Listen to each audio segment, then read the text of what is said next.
Valve just got hit with a lawsuit that threatens to fundamentally change the loot box landscape. It puts at risk 40% of Valve's revenue, and it might not just be Valve that gets hit. New York's Attorney General, Letitia James, has filed a new lawsuit alleging Valve facilitates illegal gambling. It could impact Pokemon cards, sports trading cards, case openings, and other digital collectibles as well. But it probably won't, and even if Valve is found guilty, it won't spell the end of CS2 or its economy. I'll use data to explain Valve's previous lawsuits and why Valve has never been found guilty, the impact this ban could have on CS2's economy, and I'll make some predictions on how this will shake out, and most importantly, how to profit, whether I'm right or wrong. Valve's numerous lawsuits have all tried making the same argument, but in different ways.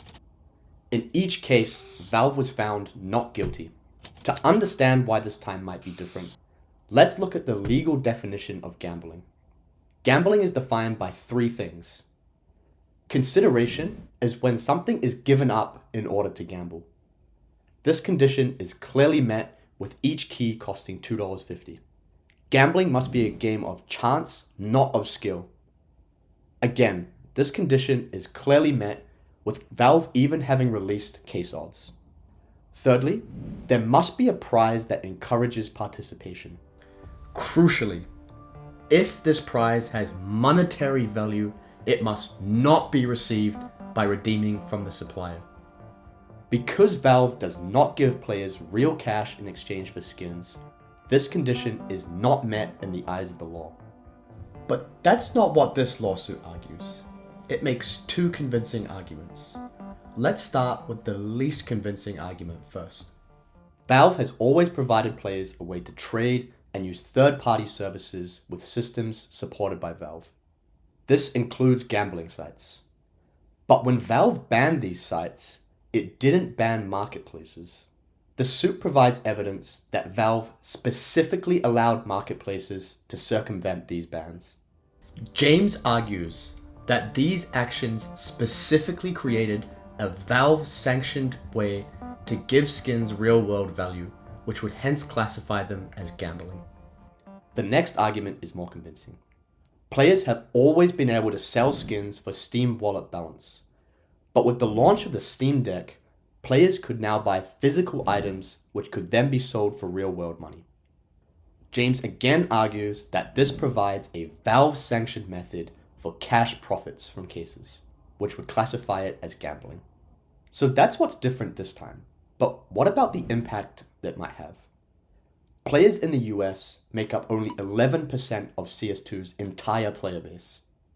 And even then, only 24% are under 18 and hence unable to gamble legally. Offsetting this though, players from the US spend disproportionately more on video games than players from other countries. I'd estimate 40% or more of Valve's revenue comes from players in the US. This lawsuit has big implications for cases and huge implications for Valve. My first prediction though is that Valve won't lose this lawsuit. The current system is no different to the games of chance at an arcade giving tickets which you later redeem for prizes with real-world value directly from the supplier of the gambling game. And the market seems to agree with me.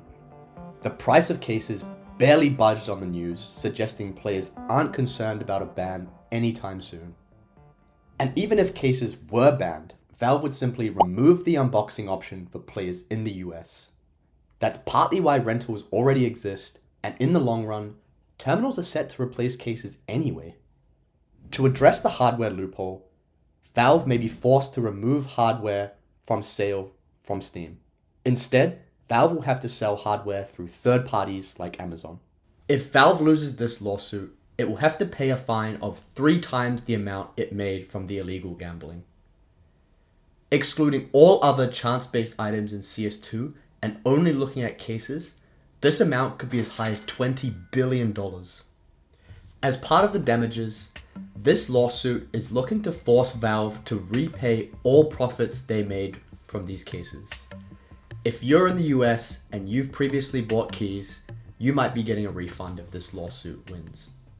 While not legal advice, I can't see packages falling under this lawsuit. You buy them from another player and they're free to actually open, so no money goes to Valve when you open these packages. On top of the strong fundamentals of low supply and excellent weapon collection, I'll be investing a small amount of money into the Anubis collection package to hedge against any future case ban. New York's latest lawsuit is just another front in the increasingly large global battle against loot boxes.